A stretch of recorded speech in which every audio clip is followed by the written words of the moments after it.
Every relationship hides a story, and every story carries pain. Welcome to Cheating Stories Insights, where truth bleeds through words. My father's words still ring in my ears. Not shouted, spat. All you do is take. You've never given this family anything. If you had any pride left, you'd leave.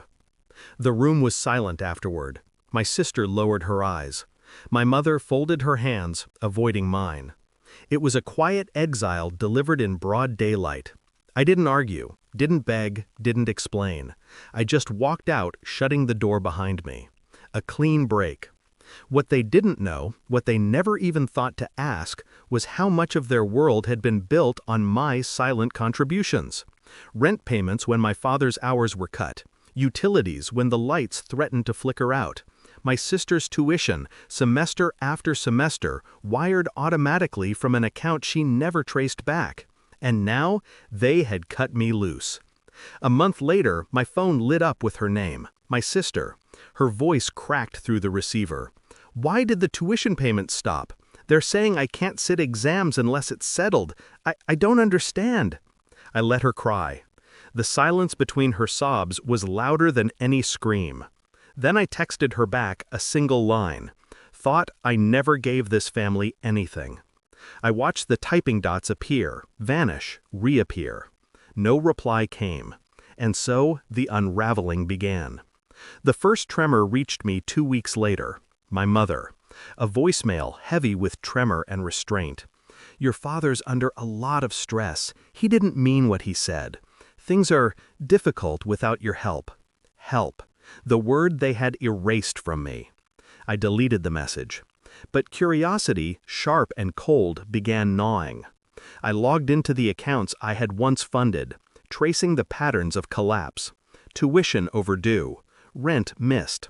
Credit card limits maxed. My father's pride, too heavy for his own shoulders, dragging them all down. They had built their stability on my invisible scaffolding. Remove it, and the structure swayed. I didn't storm their house or scream accusations. That would have been too easy, too obvious. Instead, I sat in silence and let the pieces scatter. Every few days, another message. My sister begging, my mother pleading, my father silent, but I could feel his presence in the unsent words, the shame that kept his throat sealed. The guilt wasn't mine to carry anymore. I had carried it long enough. The truth came quietly. An email flagged urgent. My sister again. Attached was a desperate screenshot.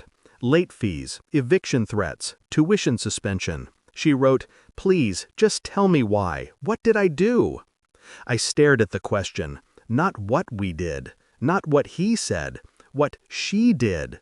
The self-centeredness was almost poetic. So I typed one sentence. No anger, no blame, just truth. You all believed him. Then I sent it. The collapse reached its crescendo 3 months after I left. I heard it not from them, but from a neighbor who still thought we were close. "They lost the house," she whispered, like it was forbidden knowledge. "Bank repossession. Your father's health isn't good either. Stress, maybe. They're not the same family anymore." Not the same family. The phrase lingered in my mind like smoke. I didn't feel triumph, not exactly, but there was a stillness in me, a clarity that came when the illusion finally broke.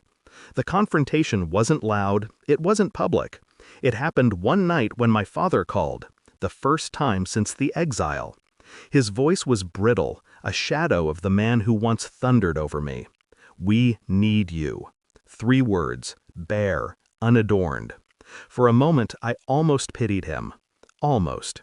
But then I remembered the living room. His voice cutting me out like a surgeon slicing away rot. My mother's silence. My sister's lowered eyes. I remembered every invisible dollar I had placed into their hands. Every time I steadied their sinking ship without asking for thanks. And I remembered him saying I had never given them anything. So I replied with a calm that unsettled even me. No. Then I hung up. Closure came in fragments. Nights alone in my apartment, quiet and bare. Mornings when the absence of their needs felt like freedom, not loneliness. I wasn't their safety net anymore. I wasn't their scapegoat. I wasn't theirs at all. They had torn me out of the story, and in doing so, discovered how much of it I had been writing all along. My sister tried again last week. One last plea. "We're broken without you." I read it twice. Once with the bitterness of memory, once with the calm of distance, and then I deleted it. No reply, no explanation, no hand extended back into the fire. I had already walked away. They were only just beginning to realize it. I carry no guilt now, only clarity. They thought I never gave them anything. Now they know what it feels like to have nothing. And I finally have peace.